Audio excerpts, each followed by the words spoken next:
উড়লেই পতনের ডাক, তবু উড়ে যাও। তুমি পাখি ভাবছ নিজেকে, মাটি দখলের পর রক্ত চিহ্ন এখনো ডানায়।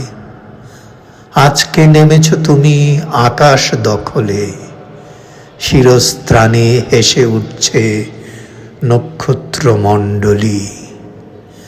আকাশকে পাখি মুক্ত রেখে তুমি কেবল ঘুমোবে, আর জেগে উঠে প্লাস্টিকের স্বপ্ন সাজাবে টেবিলে। প্রকৃত তোমার স্বপ্ন এতকাল পাখিরাই বহন করেছে। নিজেকে যতই ভাবো দীর্ঘ, আজ বলি পাখিদের চোখে তুমি সর্বদাই ছোট। নিজেকে জানার জন্য মাঝে মধ্যে তোমার বাড়িতে তাদেরকে নিমন্ত্রণ করো।